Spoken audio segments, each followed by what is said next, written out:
All right, so let's jump in on conversations. Conversations around prospecting, presenting, an objection you had recently that you stumbled on, an objection that you fear, part of the conversation that you are having trouble with as far as being able to set more appointments, presenting, any amount of there's a numerous amount of places that you can engage for when you're presenting to a buyer or to a seller. Negotiating. All right, open forum. This is the participatory part of the conversation. What do you guys got? I got one. Okay, Devon. So I had a person in my database, a property owner. I followed up with them beginning of the year. They told me they were gonna list it in the spring, and I think that's where we ended. And then I called them back today, February. No, not today. Like yesterday, and the person's listed already. And how do you try to zero in on when a person's going to list when they don't know themselves? Do you try to convince them to list it sooner? Because obviously somebody had convinced that person to go on the market sooner. So how would you Mhm. approach? Yeah. Okay, so Devon, you're talking about you had the conversation with somebody. He said, I'm gonna list in the spring. You call him back in, it's February 13th, and he's already listed. Yeah. Right? Right? Okay. Who's ever had that happen to him? Okay. Now, there's two reasons that that can happen. The first is uh, he was a liar. Okay. All right. So the first is maybe he listed the property, or he or she didn't plan on listing sooner, and it just happened, and they intended to list in the spring, and they just listed sooner. It just happens. Look, that just happens regardless of the conversation. So there's an element of that being part of the process where you guys are doing what you're supposed to be doing on following up with people, but you don't. But you still the person still does something other than what they said they were going to do. Now, when okay, so that's one. The second one is that you didn't have a good enough conversation, right? Like you were talking to them, and you didn't really go deep enough on. They told you, well, I'm going to list in the spring, and maybe you didn't say spring. Spring May, spring April, spring March, because if it was, did you ask them when in the spring, Devon? No, our conversations here in New York are always rushed. Yeah. People are Okay. going someplace and you're trying to get Cool. as much in a short period of time as you can. Dude, I hear you. Look, from New York, okay? I'm born upstate New York, lived in New York City, lived on Long Island. I know, man, I know. And not but, right? And uh I got that means I just have to hustle up these conversations because sometimes I'm not going to get that information, and sometimes there is still opportunity to be able to get that, right? So okay, so regardless, you didn't get it, and then I'm looking for when I'm going from vague to specific on time frame, okay? And the question was, or the issue was, how can I have a more specific conversation around that, or how do I dig that out when they might be a little bit more vague? Is that where you were at, Devon? Yeah, yeah. How do you get, because most of the time you ask the person if they're gonna plan to sell in 2025, they're gonna say, yes, call me back sometime in the spring or sometime Yeah. in the summer. That's your generic response. Yeah.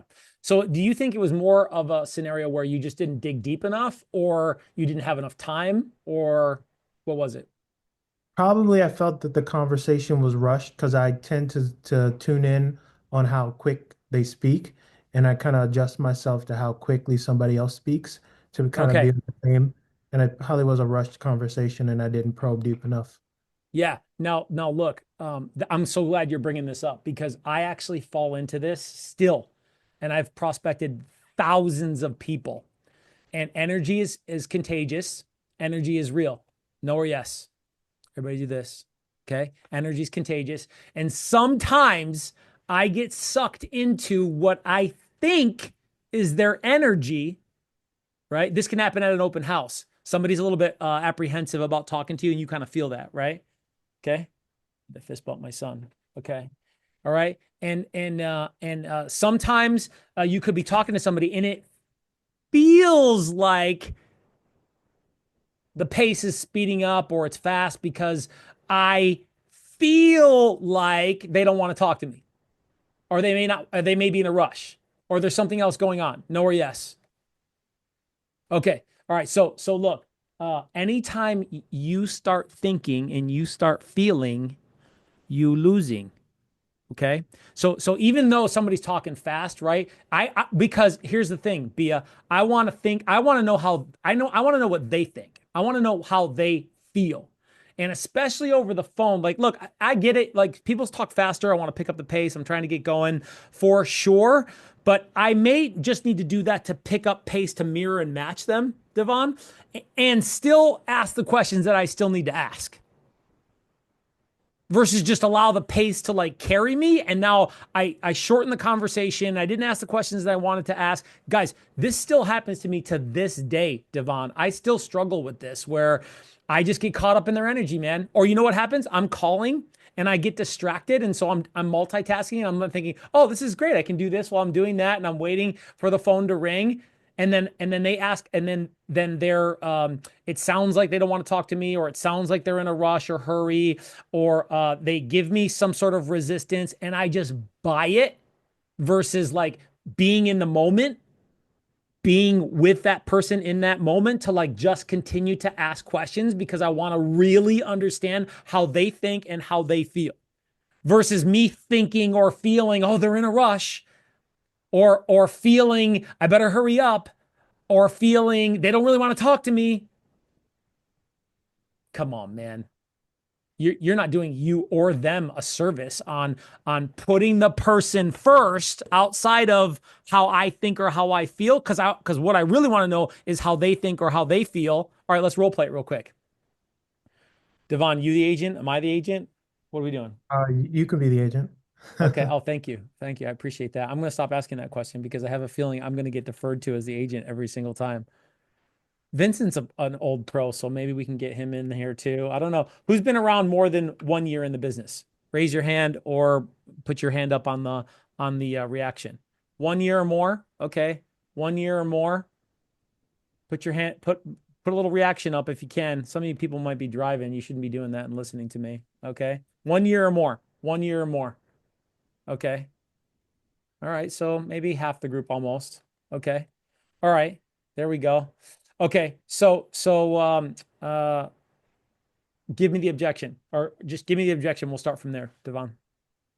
Hey, Pauly, I'm probably gonna sell sometime in the spring. Why don't you just give me a call back in a few more months? Yeah, sometime in the spring for sure, Devon. There's a lot of people that are doing the same thing. Is that what, like spring? What do you mean? Like March, April, May? Uh, Probably maybe around May. May. Okay. What would be the biggest benefit around May, do you think? What would be important about that? Well, I mean, right now, I got my kids in school and it's cold Hmm. out, snowed. We just got hit with Yeah. a storm and I think that's the best time. Yeah, for sure. Kids in school are always important as far as making sure that their school isn't interrupted. So I totally get that. So as far as being, you wanted to be sold in May, or you wanted to start the process in May? That's a good question. Probably sold in May so we can find Sold something in before May. we start us. Okay. Yeah. Yeah. What's that do for you? Like being sold in May? It'll allow us to enjoy our move from Brooklyn to Austin, Texas, and we'll be able to enjoy the summers over there. Okay. What do you mean enjoy? Well, how's that? How's that?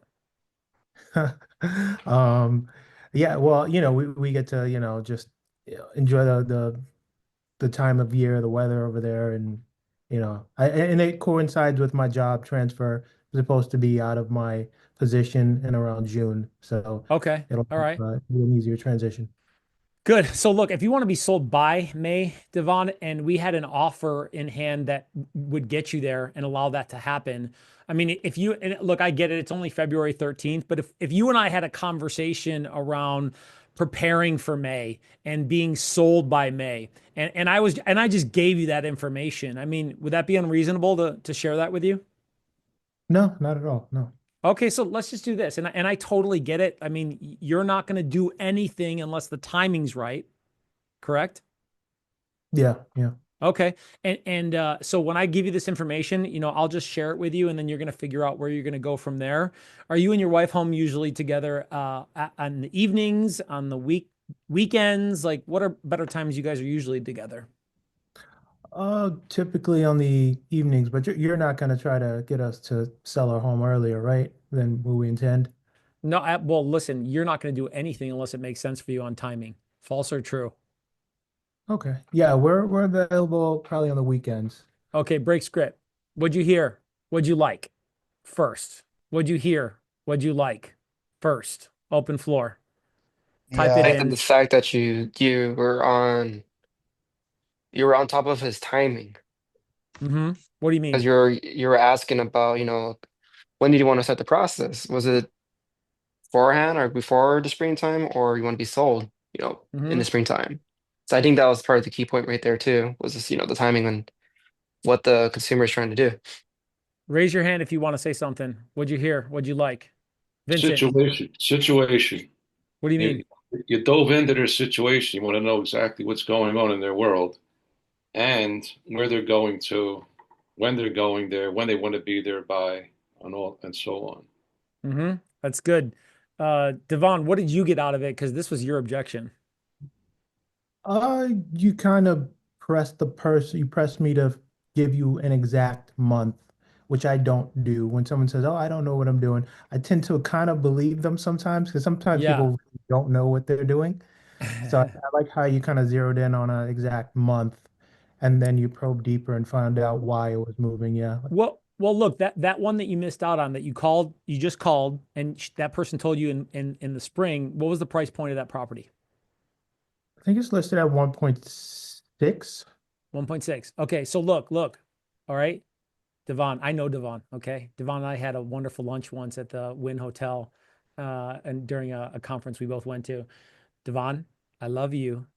That was a $45,000 mistake. Absolutely.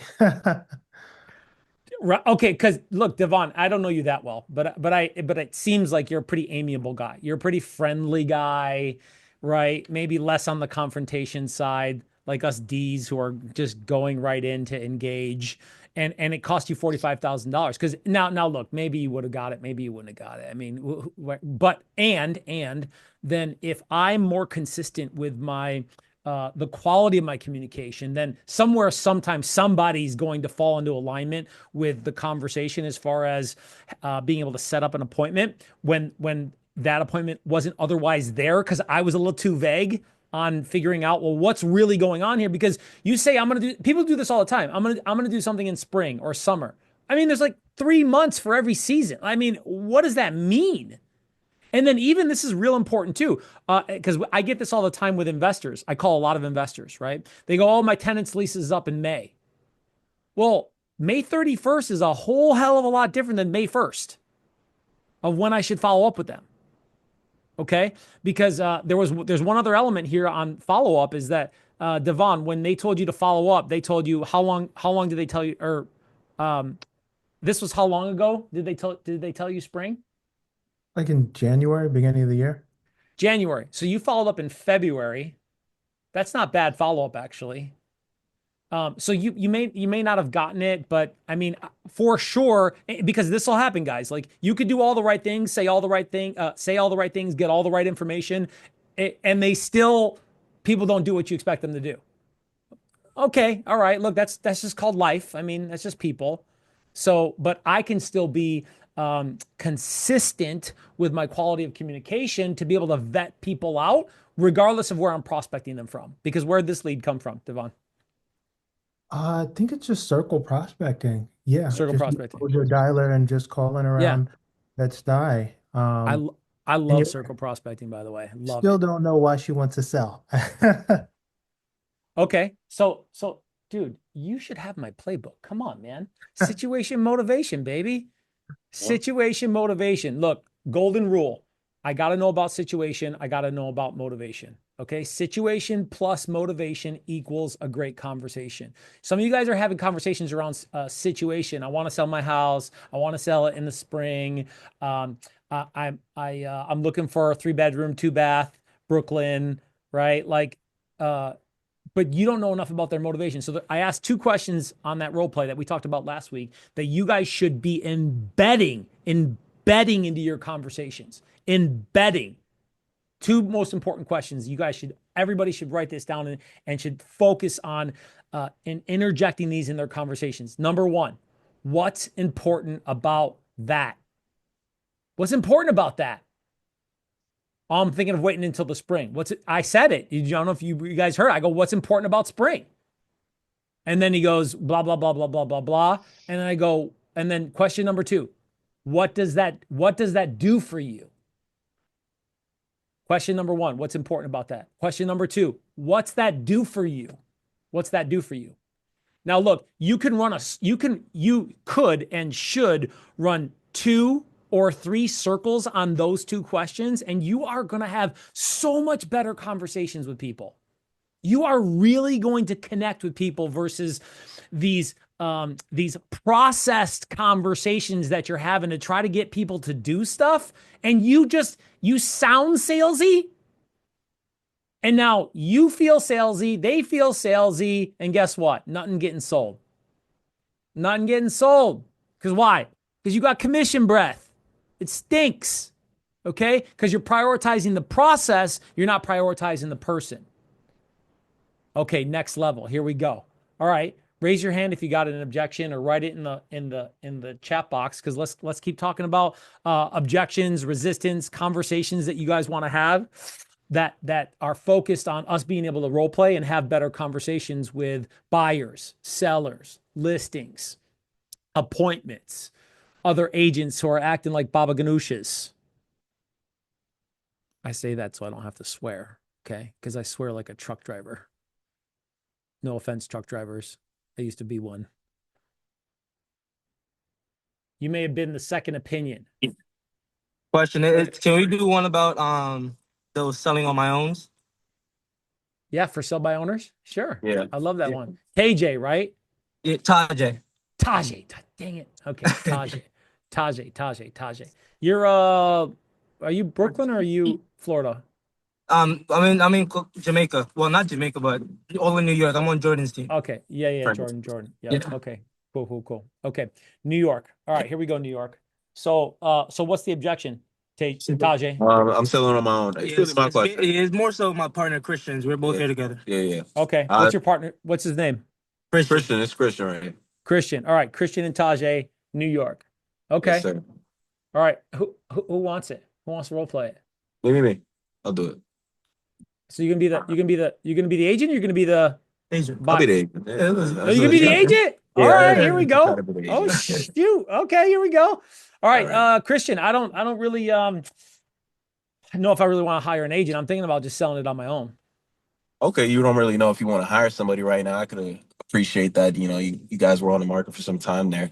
Let me ask you if you what's more important to you, getting the price that you want or selling on your own? Well, I mean, I want 800,000 for sure. You want 800,000. Okay, I could understand that. It's definitely a gorgeous property. If I could show you how we could get 800,000 or more than that, really, through a partnership with us, I mean, would you be against taking a look at that? Well, I mean, I don't really know how that'd be possible if I have to hire an agent and pay compensation. I'm not really. That's the whole point. I don't really want to do that. Right. And, I could get where you're coming from with that. Listen, nobody's saying that we're going to jump into anything here. I want to show you to see if it even makes sense, because you're only going to do something if it made sense to you. Am I right? That's true. Yeah, I'm not going to, it's got to make sense for me financially, especially. Yeah. Right. And, of course, you're not going to do anything unless it does make sense here. So what I'm talking about is just a conversation. I'll be able to show you what I have to offer. And if it doesn't make sense, do me a favor and kick me out. Would you be against something like that? I wouldn't be against it. No. Okay. So what days usually work better for you? Weekdays or weekends? Okay. Put your number in the chat. 1 to 10. How'd he do? 1 to 10. 10, he was superstar. 1, he was amateur. 1 to 10. 1 to 10. How'd he do? All right. While you guys are doing that, what did you like? What'd you like? What'd you like you heard? Raise your hand. Virtually or in person. Raise your hand. What'd you like you heard? Ooh, okay. He's going off the All top right. of his head. That's impressive. He's going off the top. Well, it didn't sound like it. Christian, you've role played before. False or true? No, true. Yeah, I heard it. Because he was make him say no. I love that. Right? Hey, would you be against that? Would that be unreasonable? I love that. You got the playbook, Christian? Yes. Yeah. Oh, I knew you got the playbook because he goes, okay, so you One of you your want the lines. playbook, you got you want the playbook, email me, paulyc@kw.com. I'm gonna actually no, let's do it this one. Let me give you this one. The real sales talk at gmail.com. Ooh, the real sales talk at gmail.com. Talk at gmail.com. Okay, there it is in the chat box. You were getting, by the way, Christian, 8s, 9s, 9s, 8s. You got one guy he gave you a 5, but all right, that's pretty good. So in the playbook, there's all kinds of conversations in the playbook. Okay. And he said one of my favorite lines that I use all the time. And I always get good responses on it. You know which one it was, Christian? Just the Yeah, conversation. no, not even that. It was if what's more important to you, price or selling on your own? That one? I love that one, but the one that you did to close was, hey, you're not going to do anything unless it makes sense for you. True? Oh, that one. Yeah. Dude, I mow people down with that one. Mow them down. And sometimes I say it and shoot for a tie down. Hey, you're not going to do anything unless it makes sense for you. Correct? There's the tie down. But sometimes I just move right through it and I close them. Hey, you're not going to do anything unless it makes sense for you. So let's just sit down and talk Tuesday at 4 or Wednesday at 6. It depends on the pace or the person or the personality. It depends. But I can tell Christian role play because he just started right off the bat with what's important here.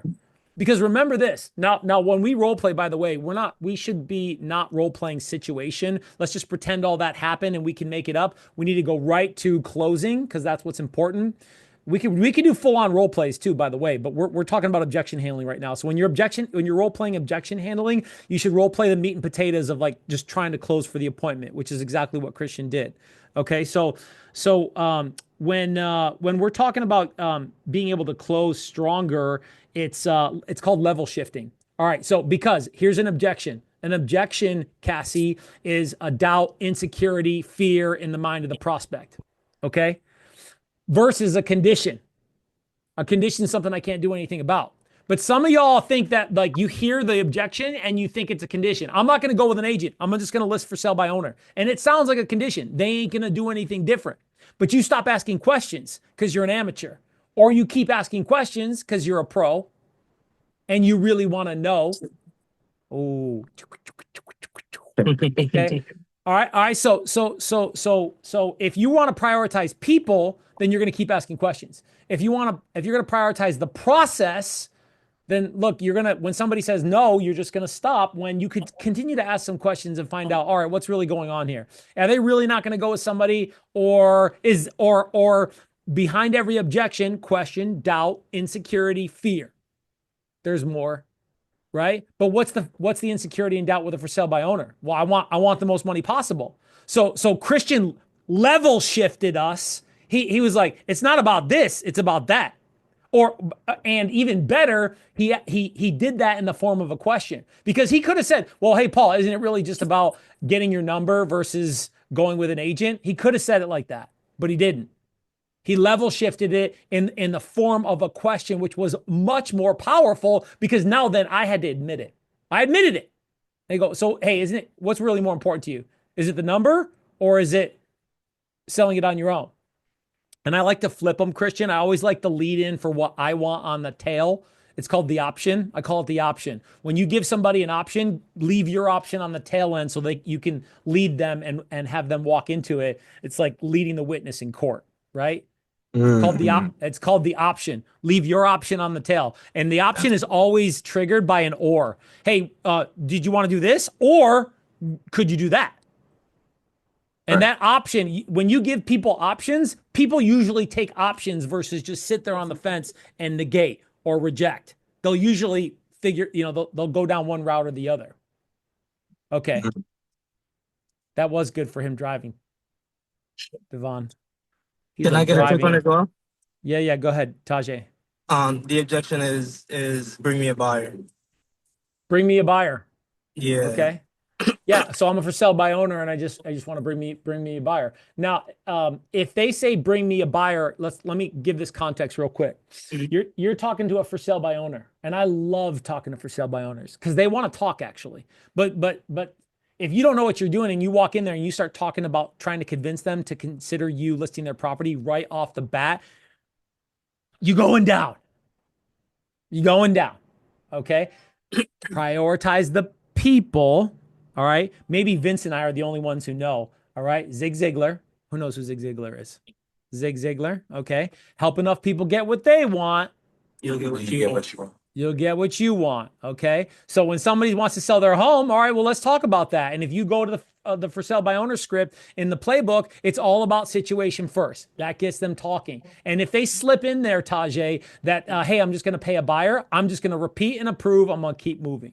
Okay. Hey, bring you a buyer. Awesome. I really appreciate you telling me that. And I'm going to keep going because if it's a real objection, it's going to come back. So let's take it into context at the end of the conversation when it comes back and they go, well, look, just bring me a buyer, because that should be no problem when you at the start of a conversation with a for sale by owner into the middle. Should be no problem. If you fall on that, you need to really you better step up your practice. Okay. So you get it at the end and you're at the tail end of the conversation. They go, well, hey, look, Tajay, bring me a buyer and we can do something. Okay. I can do it. But I want to hear somebody else do it. Can I try? Because there's one objection here. Well, like you said in the beginning, it doesn't stump me. But when it comes back, I have this handler that I use, and I want to hear your thoughts on it. Okay. So Tajay, I hear you. I appreciate you, everything you've been saying. But, like I said, I'm willing to offer you a commission to be able to bring me a buyer. So go ahead and bring me a buyer. Pauly, that's definitely the goal here. Let me ask you, how many other agents have you asked to bring you a buyer? Oh, geez, man. I'm I've pretty probably sure all of had, them, right? yeah, I've had like 10. Exactly. And how many of them actually brought you that buyer that you're looking for? None of them. That's the point, Pauly. Well, You know what? I did have some people come by though. I did have some people come by, and I think they were just coming by just to, get a look at the property, but no one ever really brought a real buyer. I see, and that's definitely the reason why I'm happy we're on the call here. My goal, I'm actually a listing agent. My goal is to bring you a ton of buyers, not only one. And what does that create when I do bring you multiple buyers? If you bring me multiple buyers, well, hopefully you bring me one who's going to make an offer. And obviously, for the bidding one here, so we can bring you multiple buyers. So when are you usually available, Pauly? Weekends or weekdays? Well, I mean, what are we talking about though? You're talking about you're going to bring a buyer by? Well, like I said, I'm actually a listing agent. My goal is to bring you a ton of buyers instead of just one. Well, that's the thing though. I don't want to pay a commission. I'm not really interested in paying a commission. I completely understand that. Well, the goal here is just a conversation, just to see if it even makes sense. Because I'm sure you seem like a sharp guy. You won't do anything unless it makes sense. Am I right? Correct. Again, like I said, just a quick 15, 20-minute conversation here. I'll stop by, show you what I have to offer, take a look at the property, and go over a game plan of how we can get this property off your hands for, as you said, that good number of 800 plus. Because that's ultimately the goal here. Am I right? That's the goal. It's just I don't. If I hire you, then I'm still going to have to pay a compensation, and I'm just not. I'm not really interested in doing that. I understand that, but let me ask you. You obviously looking for a specific number, right? If we can show you a way where we can get you that number, where you ended up netting more money than that you're looking for, again, would that be worth a quick 15-minute conversation here? Well, how are you gonna get me my number if we're talking about still paying a compensation? Well, the goal is to help you net as much money as possible. Am I right? Yes, right. Well, yeah. I'm not sure if you're pretty familiar with the studies here, but there are studies that show working with a broker, we can actually help you get at least 15% higher compared to selling on your own. Again, that's why I just want to stop by, give you this quick 15-minute conversation here and show you how my team have helped multiple people in your position. Would that be something you're opposed to? Okay, break script. All right, go ahead. Put it in the chat box. What'd you think of them? 1 to 10. 1 to 10. What'd you think? Okay, Tajay. First off, Good job. Good job. Good job. All right. Anybody who's willing to step up, anybody who's willing to step up to the plate on a role play in front of other people has ganas, we say in Latin. Okay. All right. So look, remember that I like some of the objection handlers you used. I think remember always when you're setting the appointment, clear and distinct value for the appointment. So you did that. In my opinion, it was a little light. It could have been heavier on doubling and tripling and it's like making a sandwich, man. Like you got to lay that mayonnaise, that mustard. You got to lay it all over the sandwich, man. You got to go deep on value, focused on what they want. Because the last thing I need to do, and you did that a little bit on the end. You did this a little bit on the end. You were like, hey, there's data out there that says you can get more with listing with an agent. Nah. Don't talk about that. Don't talk about that. Because I'm not selling a decision right now. I'm selling a conversation. What's the conversation? Let's talk about getting you the most money possible. I mean, bottom line, you want to put more money in your pocket.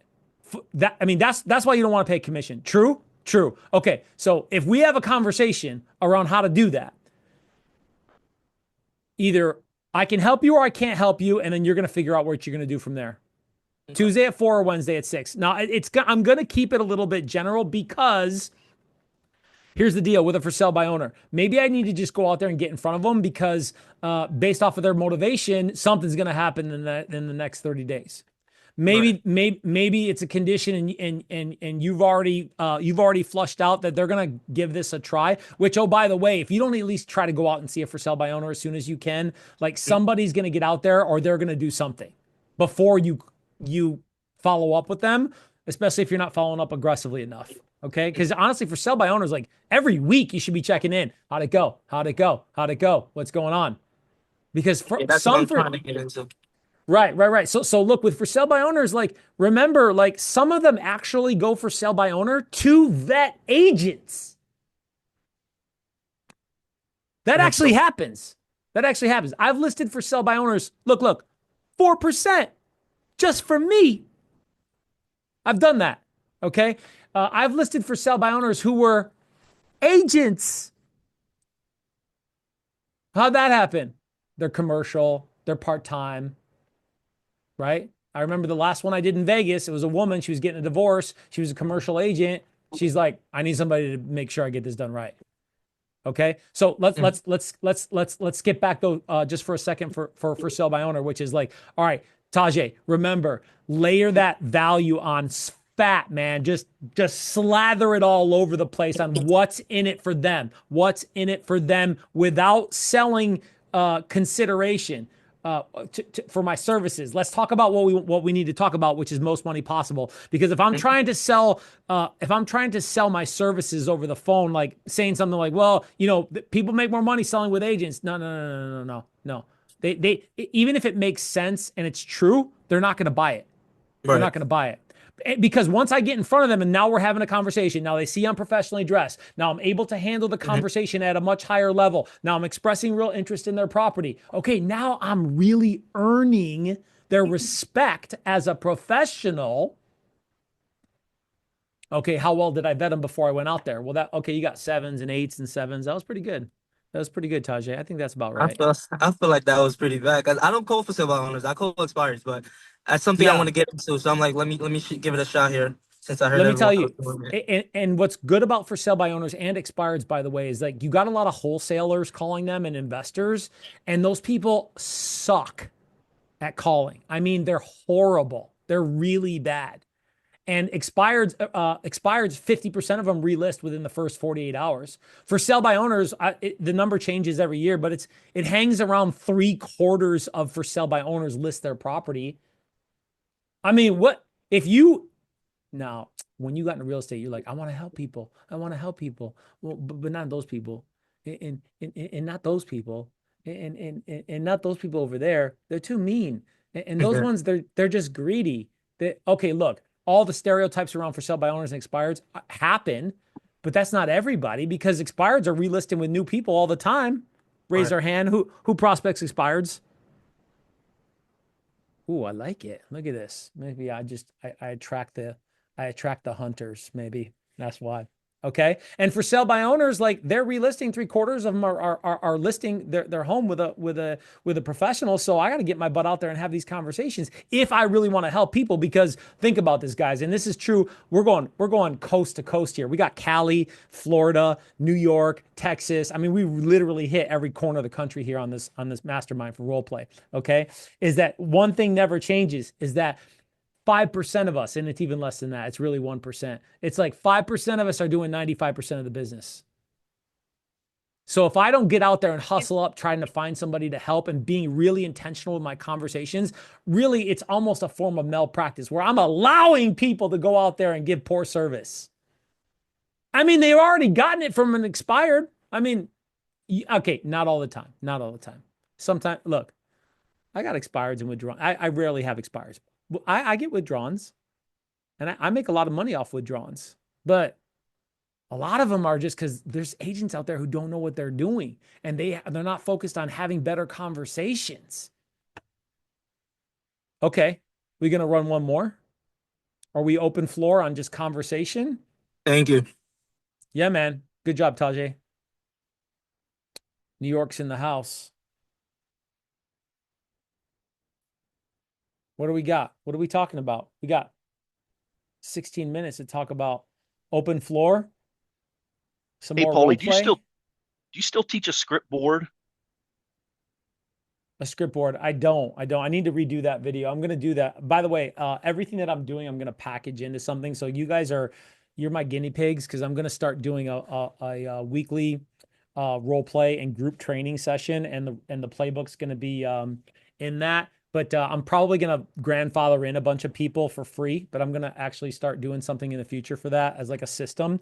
And I'm going to some of you guys who've seen some of my stuff in the past, I'm going to redo all my old videos, and the script board, I'm going to jump back in there, because the script board is something from when I used to do Mike Ferry training back in the day. I lived in Vegas. I was lucky enough to live in Vegas, and they had headquarters there, and they had a prospecting school that you had to pay like $400 to be part of. And one of the girls comes in and she's got a script board, right? And it's a tri-fold presentation piece that your kid would bring to school. And she had her scripts up there. And we were like, what are you doing? And she goes, what do you mean? I got my scripts. They're on my script board. And we're like, I mean, literally, David, the next day, like we came back with scripts and we're like, this is freaking brilliant, because some of you guys have scripts, and like, and even now, like I have a single script board now, just a single one. I don't use the trifold one anymore. And often I'm just using a little stand where I have something that holds 2 pieces of paper, and I just use my script, and then I have my affirmations on the other piece of it. But if you're trying to get better at conversations, and oh, by the way, I still need to like look at that stuff, because why do professional quarterbacks, you saw it in the Super Bowl, right? Jalen Hurts, he folds it up, right, on his arm. And what does he have there? What does he got? What's he got? The playbook. He's got the playbook.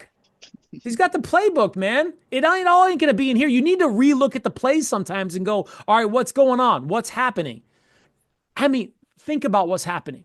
You're having a $10,000 conversation. That's so low. You're having a $20,000 conversation, a $30,000. I closed. No, it's next week. Next week I got 1.2 and $1.4 million closings. Like, that's what these are worth. And like, we're just wandering around like, oh, let me just wing it. Because the scripts are not about you guys saying verbatim the scripts. The scripts are about reminding you what a good conversation looks like, and then listening carefully, because probably the better questions are going to come off of you listening carefully. But if you don't have the foundation of like, how do I engage at a higher level? How do I keep the conversation going? How do I set up a close when people are apprehensive or scared or fearful?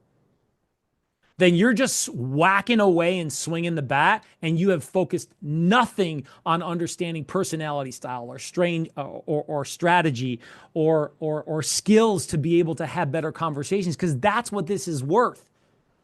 It's worth $1 million in most of your guys' markets, not Winter Haven, Florida. where you can do 30 or 40 deals and make $1 million. Come on, man.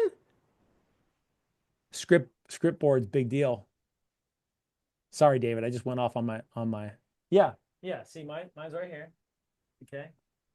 All right. And that's it. I just got one little board. I got personality styles right there. See, mine's a little bit more developed now because I don't have most of the scripts on there. I have some reminders on like time stalls, and I create a closing cheat sheet, which is not in the playbook, by the way.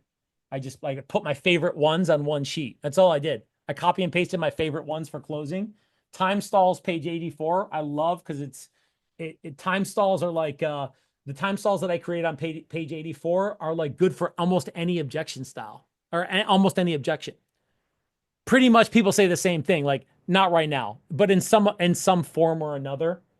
And then I created another cheat sheet on emotion equals motion, because remember, people are not making these decisions based off of logic. And some of you guys are trying to logic your way. Like you're taking the logic hammer and you're trying to whack them over the head with it when they're coming from here. And you're not addressing emotion at all. How do I do that? Let's keep role playing that when we role play, because if you're not tapping into the heart of how they feel, then you're probably not reaching a higher level of connection to be able to serve.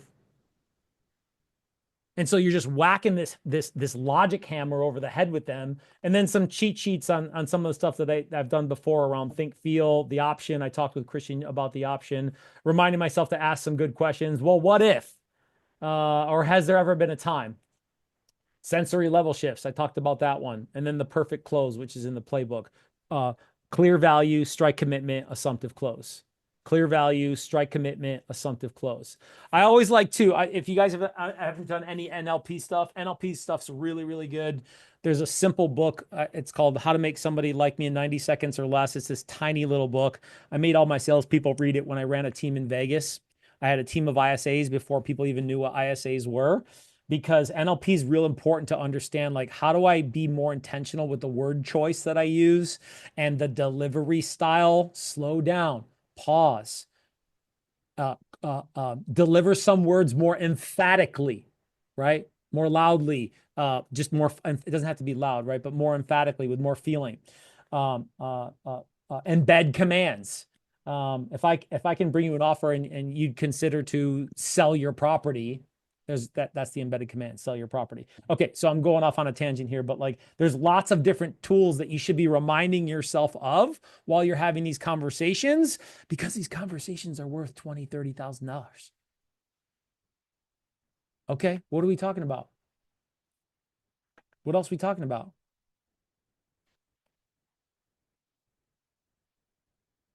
Vincent, you're awful quiet today. Philly, LA, PA, Florida. This is good. I love it. I love it. I love it.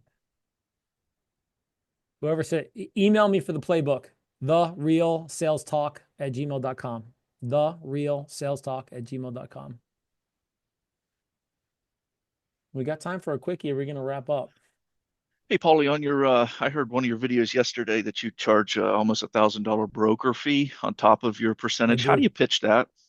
Yeah, like this. It's in the contract. I don't pitch it. It's in the contract. And and 90% of the time, I don't. Now, here's the thing. I don't always charge it. Sometimes I won't charge it because it's a past client or it's a multi-deal. But when I do charge it, which is a good majority, 75% of the time, it's just in the contract. Now, I do have in my listing presentation, I do have a compensation scale. And honestly, it's not even a scale, because here's how it goes. And I took this from somebody else. 0%. If I don't sell your property, you don't pay. They love seeing that, by the way. It's so stupid, but they like to see that they're not going to pay anything. Okay. 1.5% if you're somebody that buys the property and you just want me to look over the paperwork and negotiate it and just watch it through. That never happens. Never. But guess what? It looks good. They like it. Okay. 3 to 4% if I sell it as the listing agent. Now I don't, I haven't been doing this. I got to come back to this because I came back into productivity last July. I'm going back to 4%, but I will negotiate that sometimes to 3, or in certain circumstances do 3. I know in Brooklyn and in LA, it's like 2 and 2. I get that. But like anytime you have an opportunity to charge, hey, look, do you think you have more value to bring than most agents? No or yes? Yes. Then you should be charging more because you're freaking worth it, man. Because I know in my presentation, and then I show them everything that I do to bring value. In the negotiation process, I'm just value, value, value, value, value, value, value through the whole listing presentation process. And so when we get there, less likely that they're gonna buck on commission. Now it does happen, but it happens a whole hell of a lot less to me because I'm just flooding them with value. And then David, when that 995 is not on that compensation sheet in the presentation, by the way. It's just in the contract and I send it over. That's it. And I haven't actually, every time that I've done it since I've been in Texas, when I put it in the contract, I've had like 1 or 2. I've had on one hand, I can count how many people kicked it back. And either I just explained it away and they said, okay. And they go, well, what's that for? And I go, well, it's just it's part of my compensation model as far as covering the expenses and it's an operational expense. That's it. And I let them absorb it for a second, just 1 second. And then I move. But if you're like, is that okay? Do you mind? They're not going to accept that.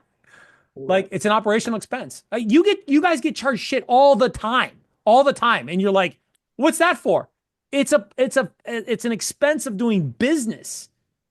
I have 2 virtual assistants, a transaction coordinator, an ISA. Like this shit costs money for me to be able to stay focused on your deal and do what needs to be done. And oh, guess what? By the way, whether it's listing that causes it to happen to sell for more, my negotiation skills, like, dude, I'm worth it. I'm worth it because I'm going to make you more money. Okay, no, that's not what I'm going to say when they say that, right? I'm going to say it's an operational expense. And they go, well, does it have to be there? And I go, well, it doesn't have to be there, but I'll tell you, that's the whole reason that you're hiring me. You're hiring a professional who can get you the highest price possible and put the most money in your pocket. And that's what you're paying for. And that's what you're going to get. Let it sink in for a second. In, out, breath, move. Keep going. Because the ones who are more, because now look, did you give a good presentation? Because if you didn't give a good presentation, then they're going to kick you back on that. Do I negotiate it? Sometimes. I'll put my hand on the Bible. Okay. Sometimes. But I'll tell you what, it's a standard, not an exception that I get that fee. Quick question, Pauly. Go ahead, Devon. How do you deal with a client who is extremely unrealistic about their price? You went over the CMA, you went over similar properties that have sold, and they just won't accept the fact that their property isn't worth what they think it is. Do you walk away? Do you take it? Yeah. So I have a formula as far as how much overpriced I'll take a property. So I won't take a property more than 3% overpriced unless their motivation is a 10. Or they what did I say? 5%, right? I won't, if it's more than 3% overpriced, I won't take it unless their motivation's a 10, or they agree in writing that they're going to lower the price after a certain period of time. Okay. And it's the objection handler for that really is, look, this is in the well, it used to be in the playbook. I don't know if it's in the playbook anymore. I used to have a section called bridges, where it's I'd be willing to if you'd be willing to.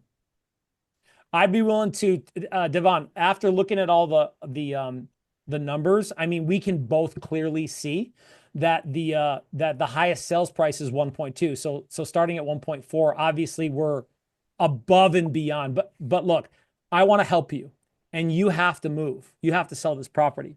So I'd be willing to list it at 1.4 for 3 weeks, whatever, fill in the blank. Okay. If you'd be willing to just agree with me that if we don't get an offer in 3 weeks, we need to adjust the price.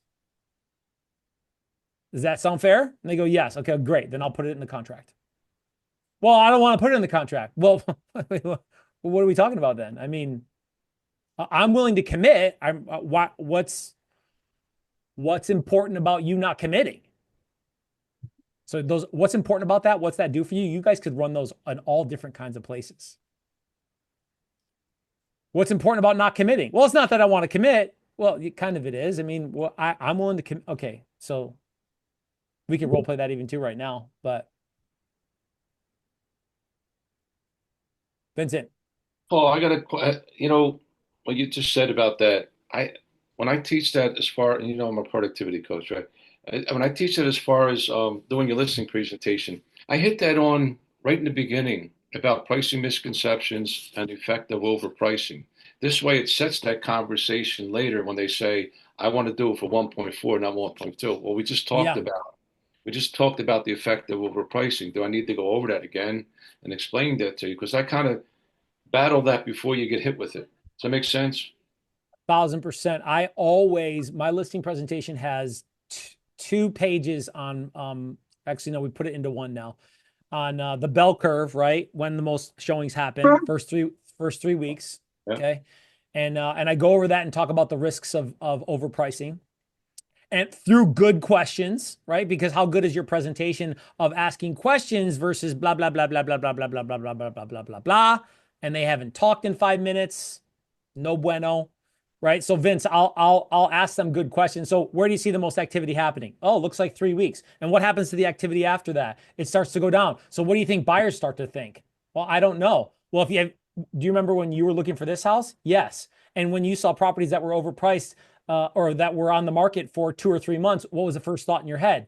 Well, there must be something wrong with the house. Exactly. And is there anything wrong with this house? No. Well, that's why it's important that when you sell faster, you sell for more.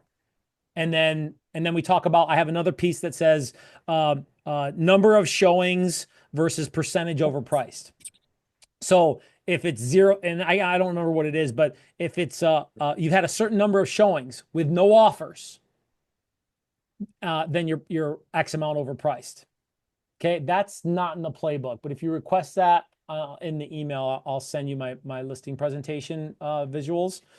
I got that from somebody from Mike Ferry back in the day, the Mike Ferry organization, when I used to be part of that coaching program, and it works so well because I use that, Vince, before I start talking about pricing, and go, look, if we've been on the market 2 or 3 weeks and we've had 5 showings, like we're probably 3 to 5% overpriced. Right. And I'll also be asking them in the form of questions too. When we have X amount of showings, what percentage overpriced are we? And they go blah blah blah. And they go and then a number of showings, how much overpriced? Blah blah blah. And I'll lead them through like Hansel and Gretel with the little bread pieces. Remember that old story, right? To make them respond. And then Vince, I might come back to it in the presentation, or I might use that in the price reduction conversation, where we got to come back and go, hey, remember this document? Exactly. Yep. Yeah. Guess what? We're done. Okay. We need to roll. All right. 1 o'clock Central Standard Time. I appreciate you guys. All right. Was this helpful? Yeah. Very. Thank you. All right. Let's step up. I'm gonna ramp up the role play on what we're doing here on a weekly basis. But I think part of it also is brainstorming and masterminding around stuff. And so nothing's off the table. And I want this to be interactive. And I love that. Shout out to Jamaica on role plays for sell by owner. That was great, man. Thank you guys for stepping up to the plate there. And look, this shouldn't just be, I'll role play anytime. And that will be helpful to you guys. And you guys interacting and doing your own role play with it too will be even better, because no judgment here, safe place. Guess what? These mistakes, they don't cost you anything. Mistakes out there, they cost you everything. So safe place to be able to constructively role play and have better conversations. I appreciate you guys. We're here every Thursday, 12 p.m. Central Standard Time. Have a great week. Thanks, guys.